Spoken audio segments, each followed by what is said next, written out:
This is the Bates Bobcast, our weekly podcast where we take a look at the week that was in Bates athletics. My name is Aaron Morse, and this week we're recapping our record-setting NCAA Championships for the 13 Bates swimmers who qualified for the national meet. Plus, the spring season gets underway for the rowing teams this Saturday and Sunday in sunny San Diego. Hear from head coach Peter Steenstra about the exciting competition they'll face. All that and more coming up on the Bates Bobcast.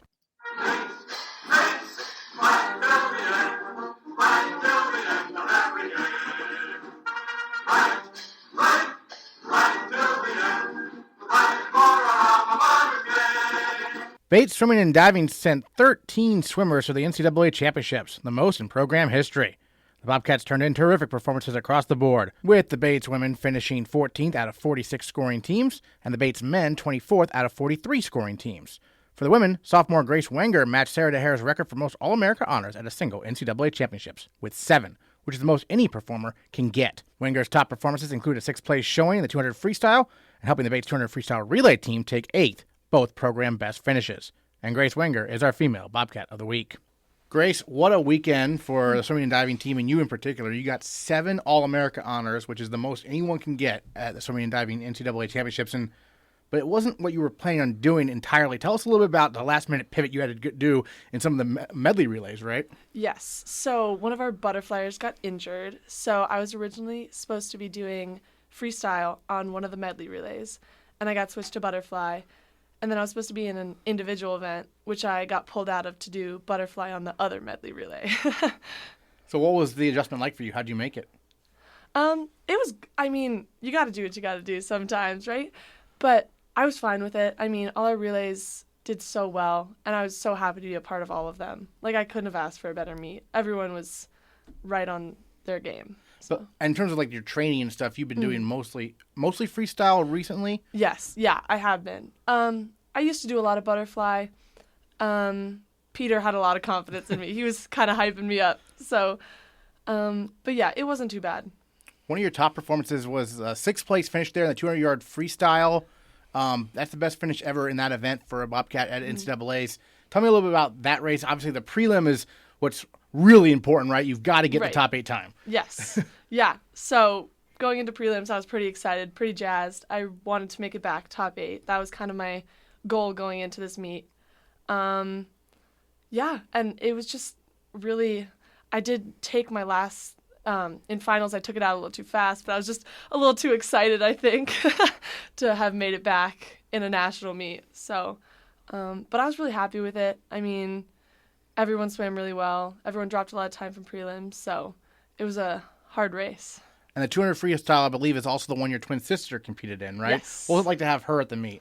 It was amazing. I haven't gotten to swim with her since high school, so it was great to have her at a meet, get her to meet the rest of my Bates team that I love. So, yeah, it's kind of like two worlds colliding, but in the best way. Was she the only St. Lawrence swimmer there? Yes. Okay, so she was almost like an honorary member of the Bates team. Yes, she was. Yeah. She was sitting with us. She came to some of our team dinners, so, yeah. That's awesome. And then, for you, what does it mean to, get the maximum amount of All-America honors? That ties Sarah DeHare, who's a legend here at Bates, right? Right, yeah. Even to be compared to her is, very flattering because she's amazing. Yeah, I can't really take all the credit. 5 of those are from relays with 3 other fantastic athletes. So, yeah, it really was a team effort. Yeah, there a bunch of relays, as all were All-American, right? Yes. Yeah, all of them. So that's just, and the 800 free, I know, 9th place showing, so won the consolation final. That must be a pretty good feeling to come in first in the race, right? Yes, yeah. We weren't seeded super well, so we didn't know how it was going to play out, but everyone really brought their A game on that one. Were you anchoring all these relays, it looks like, or some of them at least? Some of them, yeah. Yeah. What's the experience like anchoring relay compared to, leading it off or swimming in the middle of it?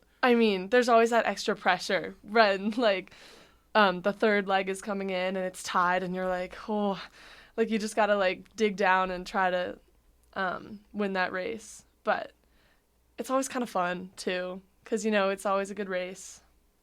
Yeah.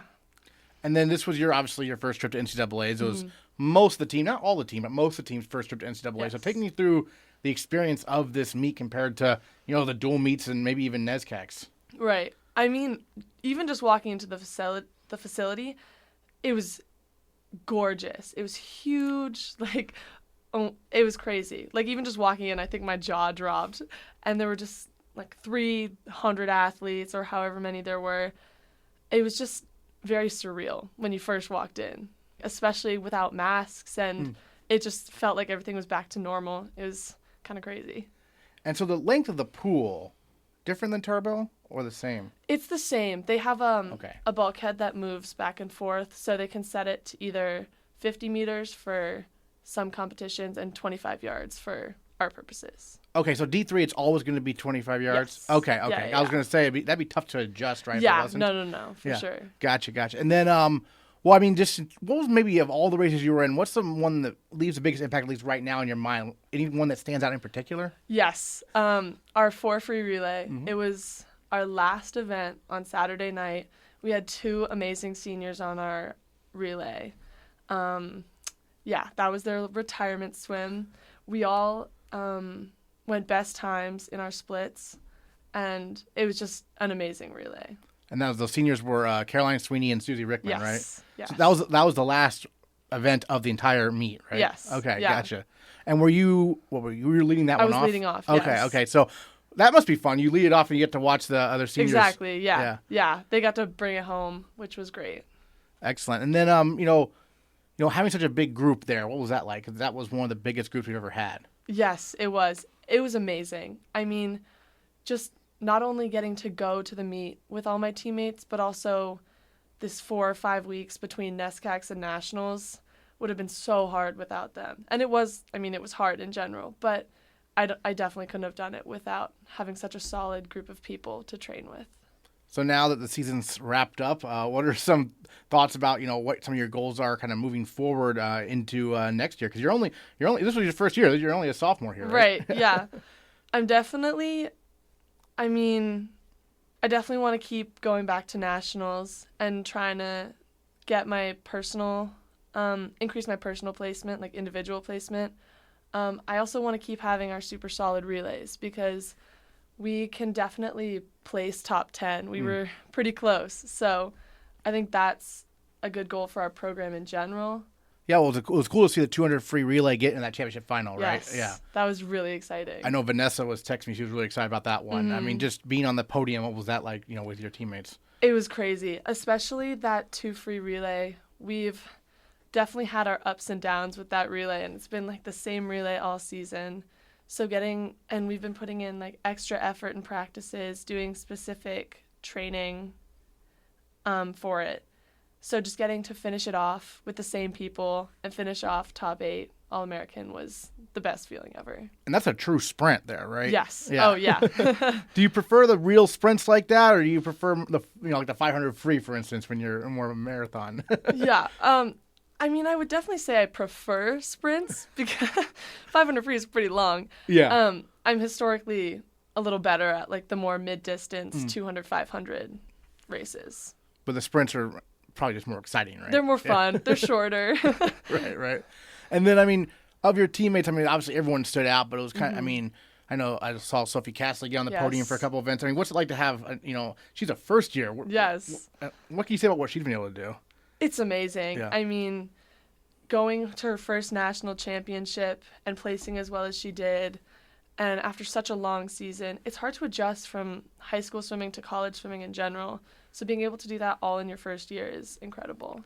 Yeah, and your adjustment was obviously a unique one last year. We talked about this before, Yeah. but the training, what was that like last year, and how did that prepare you, if at all, for this season?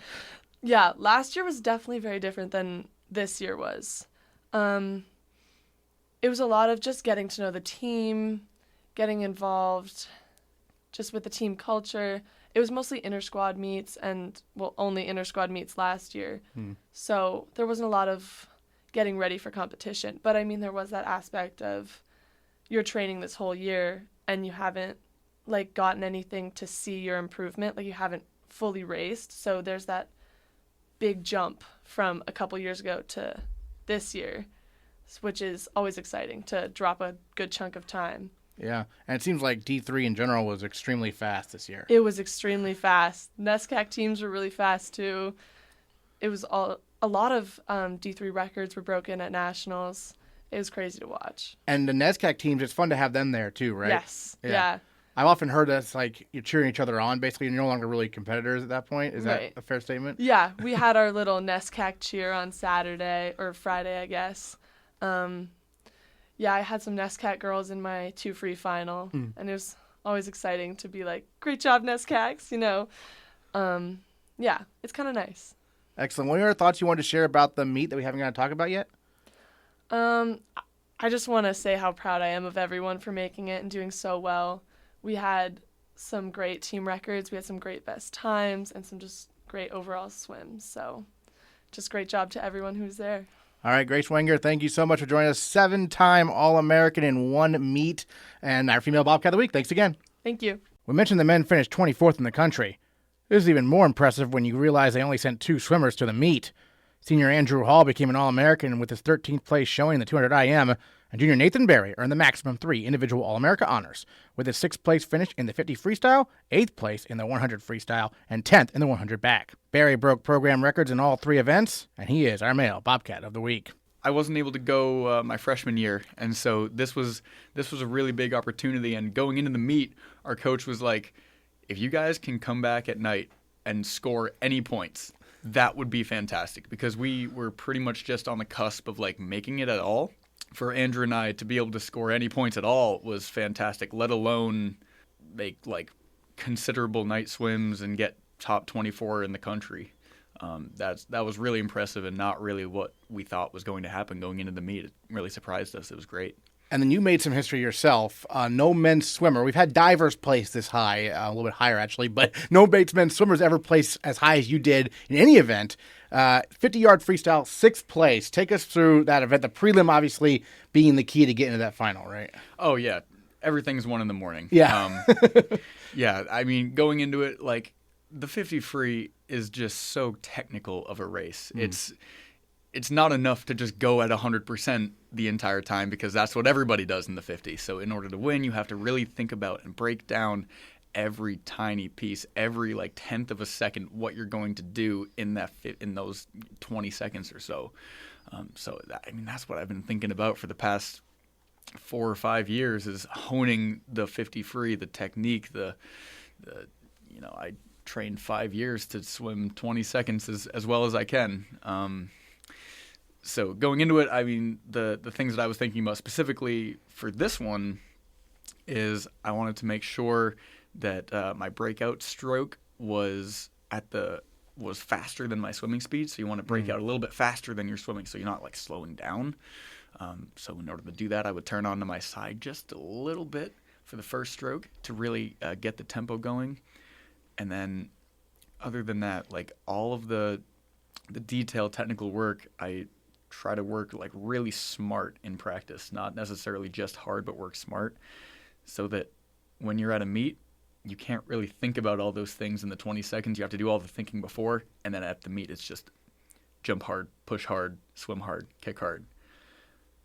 Certainly. I mean, 20.02 seconds. I think the winner was like 19.5. Yes. Which seems incredibly fast to me. I don't know what your thoughts are on, what it takes to get down to that level or up to that level, I guess. It's a lot of strength and a lot of hard work. Yeah. Kevin Galuli, I think, is who that was. Division III is, about mid-19s is about the fastest that we get to, or that we've gotten to historically. There's some people that are like 17.6 in Division I. Just craziness up there. Just freak athletes and hard work to get down to there. Is breaking 20 seconds kind of your next kind of goal? I mean, you're at 20.02, right? Were you hoping to do it this time around? Yes. Oh, you were? Okay. I've been trying to do it for a while. Yeah.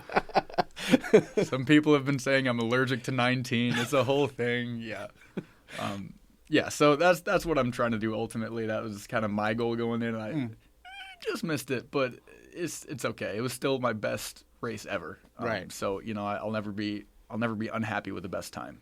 And then you mentioned obviously everything's 1 in the morning.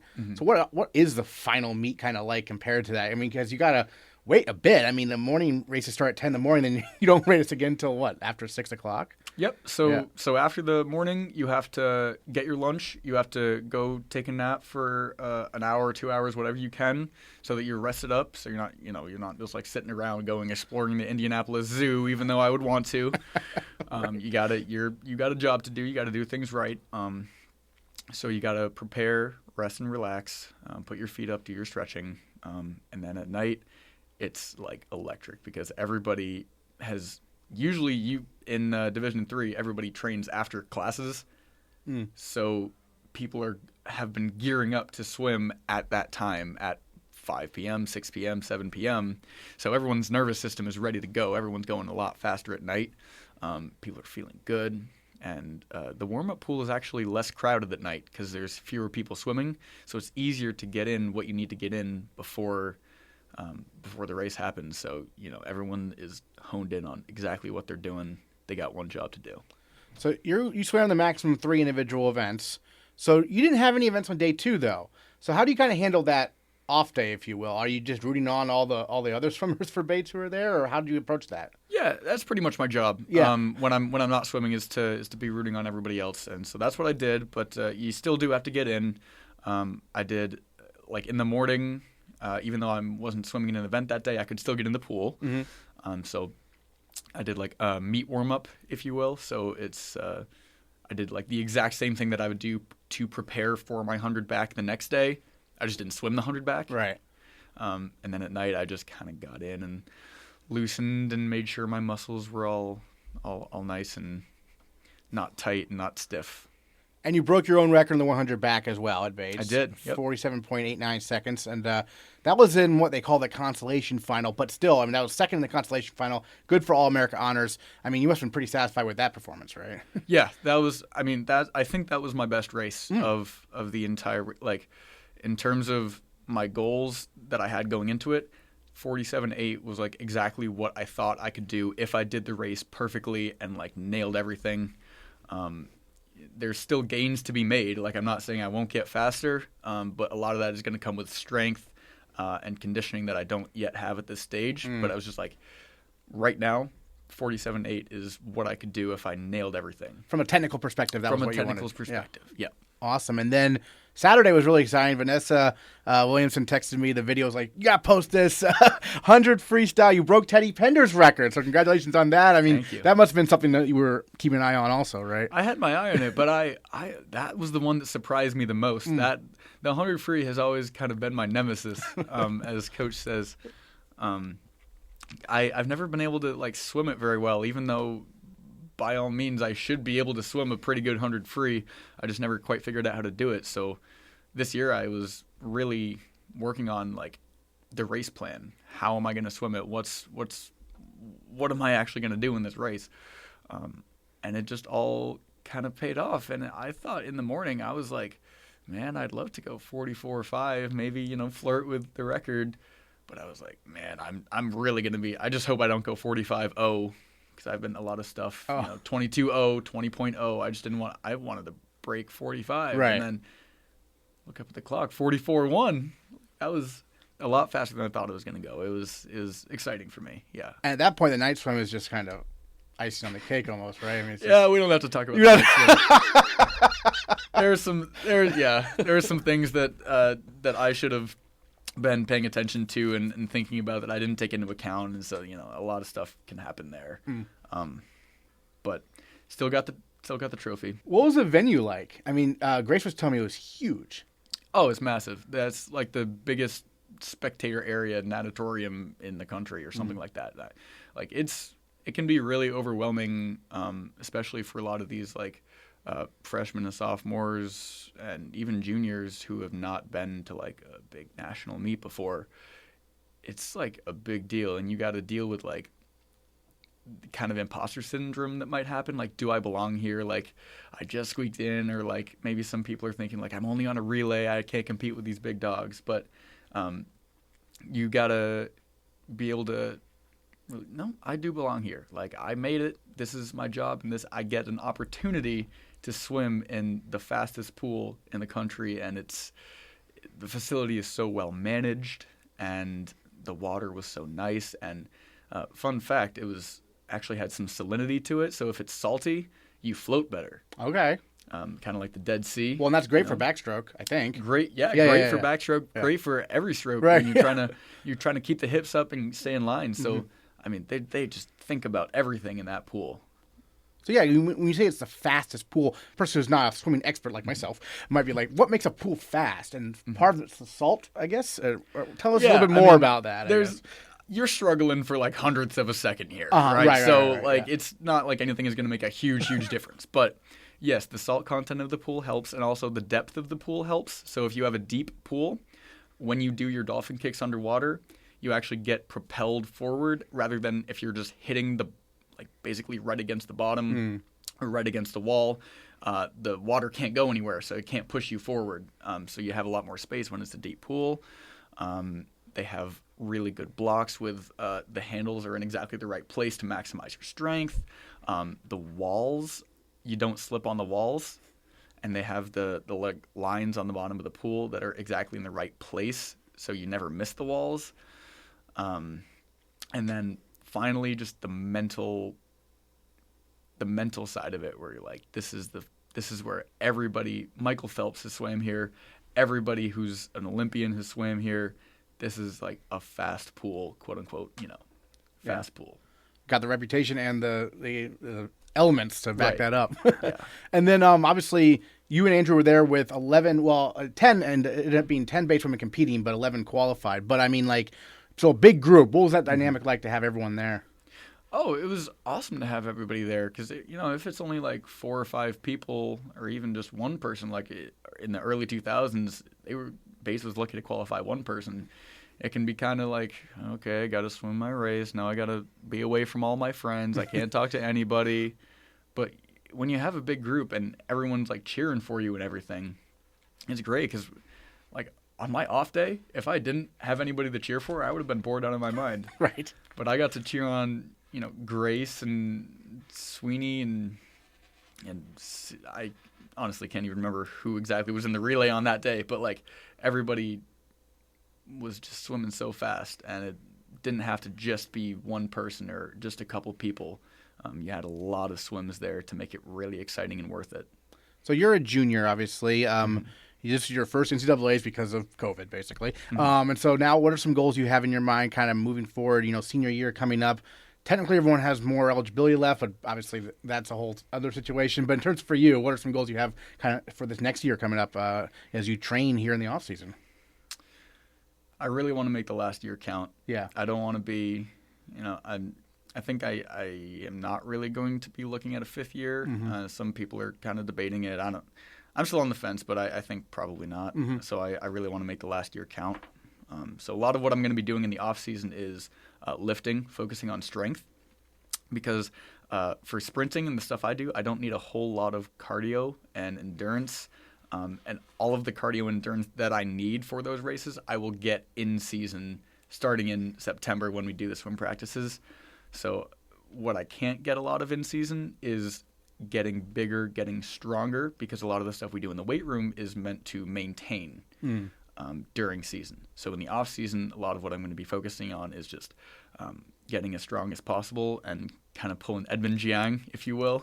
He like last off season, he just focused on lifting and just got huge and then dropped like a second and a half in the 100 fly. Right. So that's what I'm going to try to emulate that a little bit for my sprint races. So a lot of time in the weight room. Yeah. A lot of time in the pool also, or how do you balance that? I probably won't do like as much time in the pool as I would in season. Right. I'm going to be doing a lot of probably focusing on technique, a little bit of cardio to maintain. I don't want to get totally out of shape. But float around, make sure I maintain the feel, maintain the technique. I don't want to lose anything that I've got, but I'm not necessarily going to be looking to build a whole lot in the pool during the off season. Interesting. Excellent. Well, any other thoughts you wanted to share about the meet we haven't gotten to talk about yet? Well, I was just so impressed with everybody. I mean, with Grace getting 7 All-Americans, just insane. Nobody's done that since Sarah Dayer one year, 2015.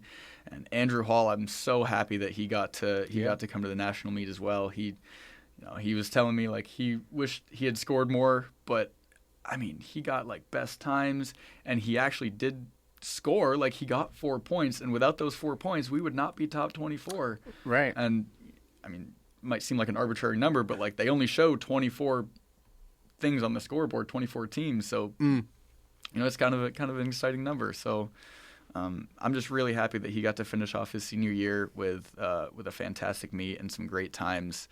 And I hope I can do the same next year. Sounds good. Nathan Barry, Male Bobcat of the Week, All-American in all 3 events. You competed in there at Nationals. Thanks so much for joining the Bobcast. Really appreciate it. Thank you.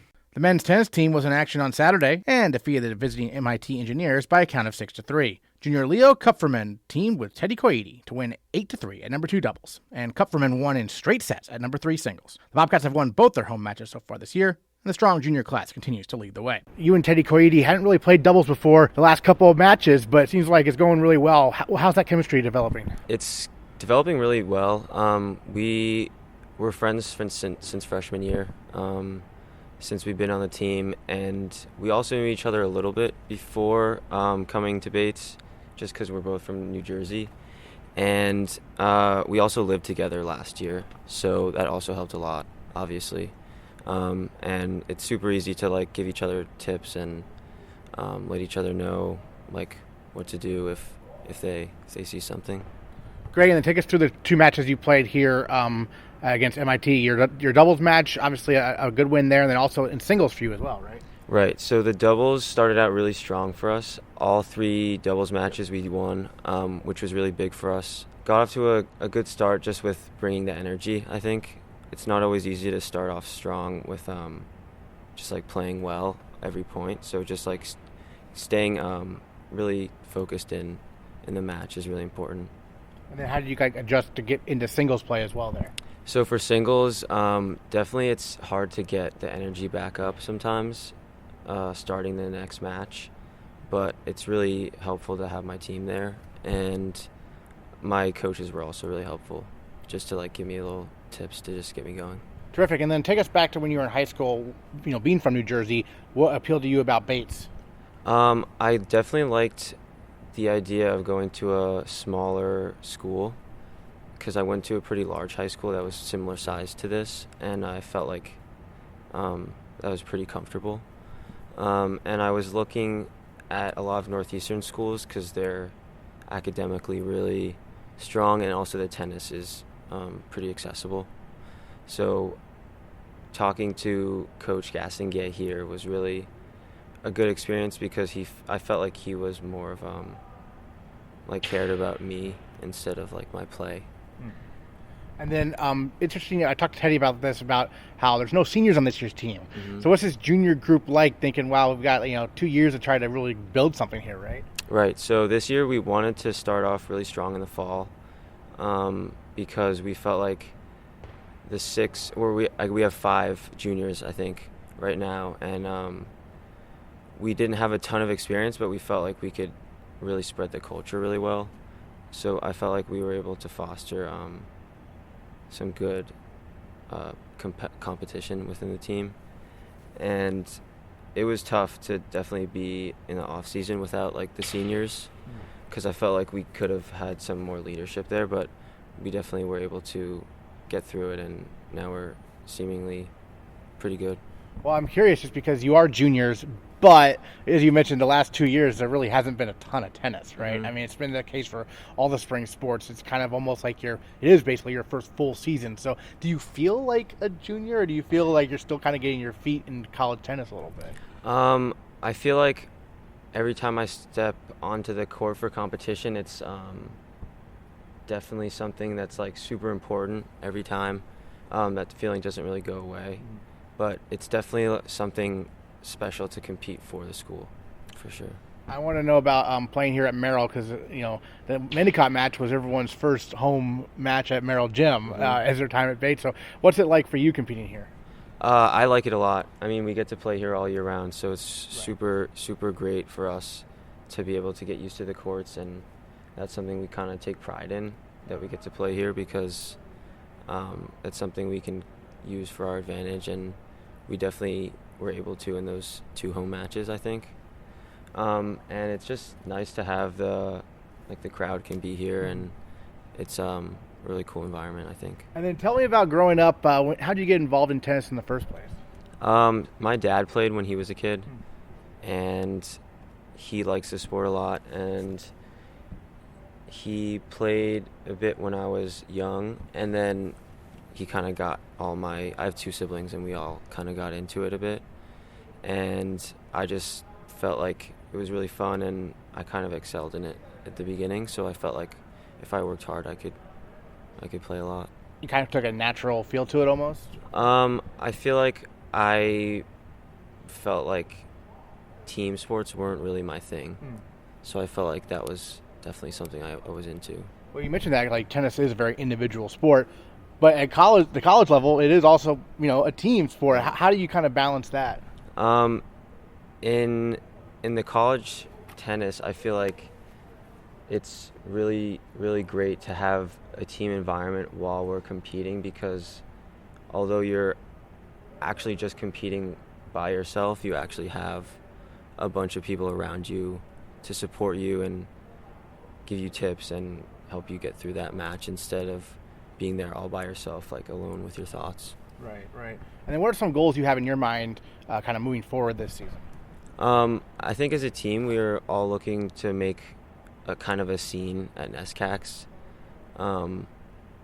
We definitely want to kind of shake up things within the conference, because I feel like a lot of teams don't see us as competitive with them, like Tufts and Middlebury and Williams and them. But I feel like even on our worst day, I think we can really be competitive. Well, I was going to say, because you had those road matches at Williams, at Middlebury, and the final score maybe wasn't as what you wanted, obviously, but some of the matches looked like were really close. Yeah, we had some great takeaways from that weekend, I think. We got some great experience. Our sophomore, Alex Gouge-Rothi, got a great win against Williams, and he was competing really well the whole weekend, I think, and everybody was showing some great energy, and I think that's really the most important thing. And you get a lot of home matches towards the end of the year, right? That's got to be pretty exciting, right? Yeah, that's definitely something we're all looking forward to. It's a bit stressful to have to travel, sometimes on both days too. So it's going to be nice to have that home field advantage for sure. You got a journey to Skidmore this week, right? Headed out to New York. What are your thoughts on this non-conference match? We're looking forward to it because it's a good team that we don't always get to compete against, and it's really cool that our coach got to set this up, and it's going to be fun because also the women's team is going, so we'll be able to watch them as well, and they'll watch us too. Yeah, because you're playing on different days, right? Yeah. Awesome. What are your thoughts you wanted to share about the season so far we haven't got to talk about? I'm just feeling pretty proud of our team so far. I think it's pretty cool that although we don't have seniors, we're able to lead ourselves, and we have a bunch of freshmen that can, I think, do a lot of great things as well. Great, Leo. Well, thank you so much for joining us on the Bobcast. Congrats again on a great win there over MIT. Appreciate it. Thank you. Thanks for having me. The rowing teams head across the country to the San Diego Crew Classic this weekend, where the women and men will open the spring season against a variety of West Coast schools, mostly from the Division I level. Head coach Peter Steenstra previews the two-day event. Well, Coach, this is kind of new since at least I've been here, the San Diego Crew Classic. Tell us about this event coming up this weekend. Yeah, the last time we went was in 2013.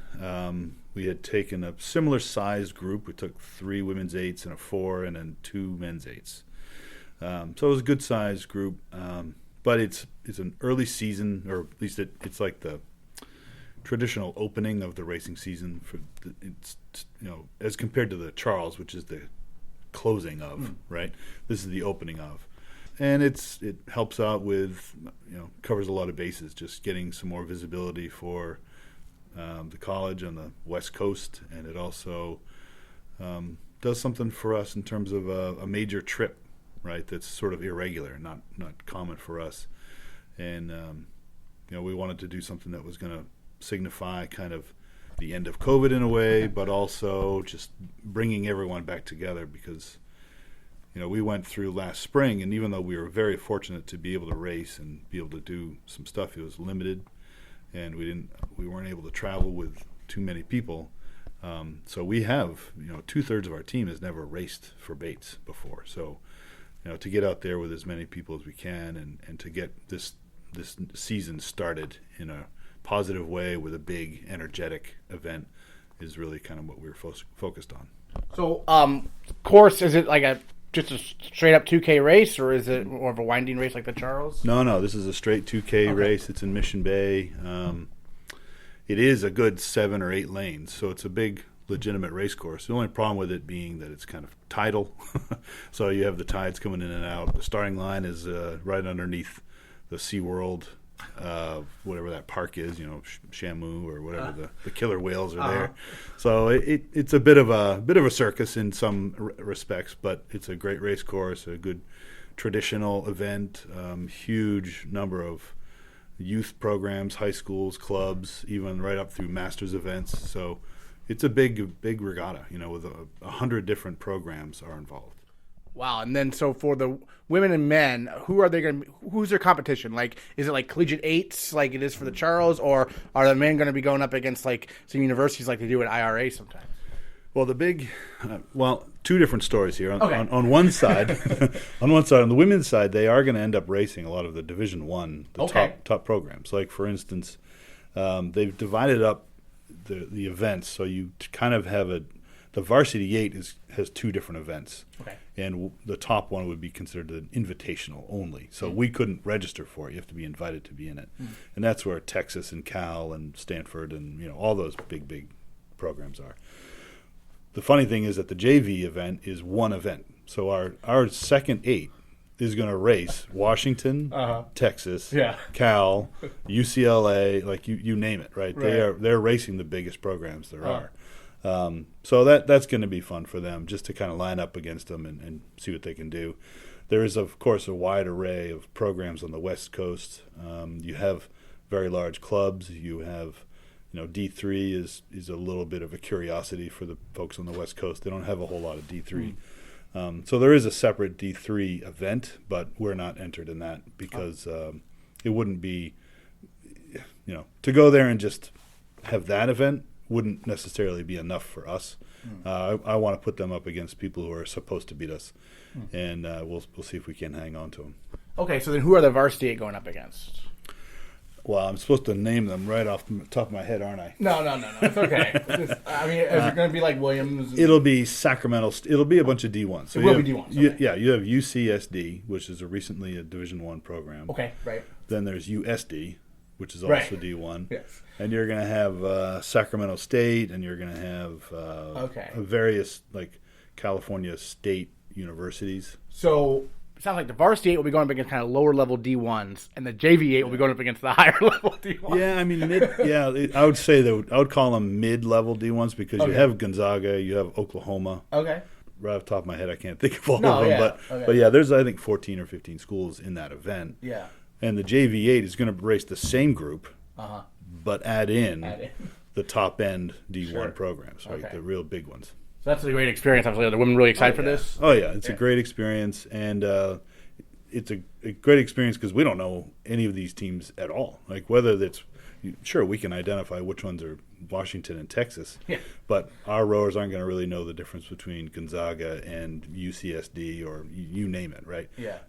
It's all pretty fresh and new to us, and it's good to go into a race where there's the expectation should just lie within our own boat. Right, we're not practicing before we get there. Aside from Friday, we're going to get out on the water for just a little run over the course, just to make sure we remember how to row and know where all the stuff is. But for the most part, it's going into it kind of blind and just putting everything on the line to just get some rowing done. Are there heats and finals, or how does that format work? There are. It's just 2 heats with 2 finals on Sunday. Okay. Yeah. So everyone that's going, aside from just the men's third 8, is the only one not racing twice. Okay. So everyone else is at least guaranteed 2 races. Okay. And that's part of the reason why it kind of makes sense to do this kind of a trip. We are going to get on the water at least 3 times, hopefully 4, if all goes well on Thursday when we arrive. But that's kind of the idea. Gotcha. And who are the men up against then? So the men, it's a fun thing. None of the, well, I shouldn't say none. Not too many of the bigger Division I programs have decided to go. Okay. But we do have UCSD, which is a D1 program on the men's side. The big story is that ASR Nereus, which is a Dutch program, which has won Henley a number of times, which was originally brought over to race Washington in part of their early season series of racing.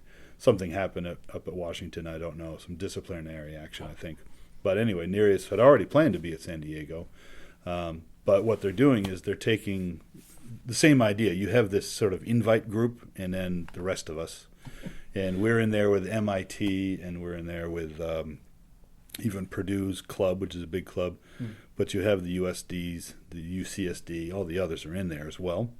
Even Orange Coast College is another one it's actually a 2-year college that has a very, very big and successful rowing program. And a lot of those guys actually transfer into like Cal or Washington or something like that.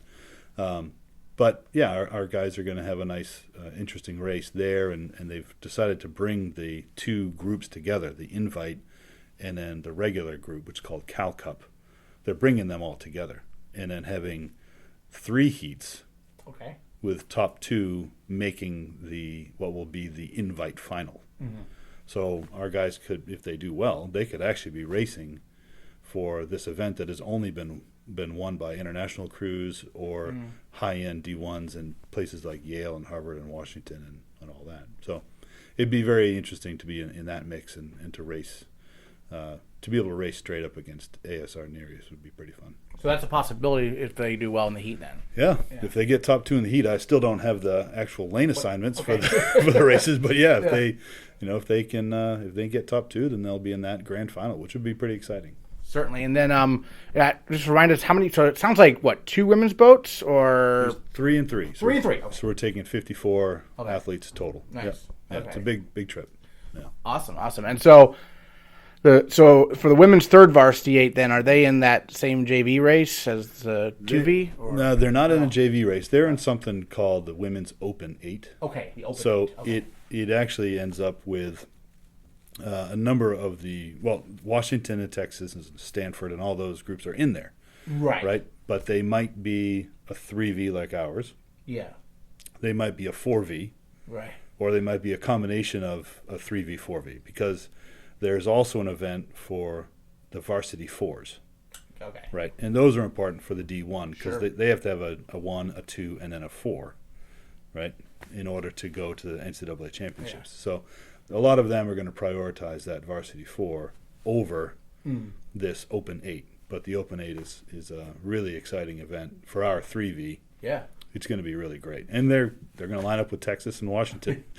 So that's going to be a lot of fun. Awesome. So what are you telling your athletes about kind of what your hopes are for this weekend or what they can get out of it? My hopes are that it helps to progress our team into even a more gelled unit earlier in the season, right? Normally, we wouldn't be racing until the following weekend. We go down to Boston on April 2nd and 3rd. We have a race on Saturday. We practice Saturday afternoon. Then we race again Sunday. So that's usually our beginning. But to do this trip, it's like a second spring break, right? Yeah. It's 3 nights in a hotel. It's airfare. It's sitting on a bus at 3 a.m. It's all those things that just help to bring a group of people together, and then it really kickstarts the season that way, and that's kind of what we're looking forward to. Are the Wellesley women going to be there? Because they're seem like the early season competition for you guys. No, Okay. they won't be out there. They won't be there. No, Okay. it's as far as East Coast crews, it's us, and I know MIT is sending a bunch of boats, heavies and lights, men and women. Not a whole lot of other East Coast schools, so it's nice for us to go there and we're the only D3 that I know of. So. Okay, nice. Well, tell us about how the off-season work been going in terms of obviously the winter season's tough. They have to be in the erg room a lot, but how have you seen the team kind of develop since the Charles sort of? I think they've done quite well. Obviously, it's just this dark period for the coaches. Yeah, what you've heard about. Yeah, right? well, we're sitting in the office here and scheming and all that, Right. But the athletes were definitely working. They did a good job. I think the captains did well to kind of move the whole group forward. The 2 sets of captains, men and women, had, I think, 2 pretty different jobs. The guys have a an older group, more experienced group. They're very motivated, and the top end is really excited about like the San Diego trip. Not to mention the fact that the IRA is going to open up with this new event, the D3 Championship. So they're pretty excited about all that stuff. And then the group is real deep. We've got over 4/8 of guys, which we haven't had maybe once before. And on the women's side, I think the captains did a great job because we have such a huge number of people on that side who have never raced for Bates, and we're talking 2/3 of that group has just never raced. And it's going to be interesting to just see how this young crowd reacts to the competition, and that's why I wanted to get them racing as soon as possible. So we're excited. Great. Peter Steenstra, thanks so much. All right, thank you. The women's lacrosse team beat Skidmore 14-13 last Tuesday night and hung with number 23 nationally ranked Amherst before falling 8-7 on Saturday. Men's lacrosse dropped a pair of games at the Mustang Classic as the young Bobcats continue to get their footing. The softball team is in Florida this week, so keep an eye out at GoBatesBobcats.com for recaps of their games. And of course, we'll recap the highlights from this week next Tuesday on another episode of the Bates Bobcast.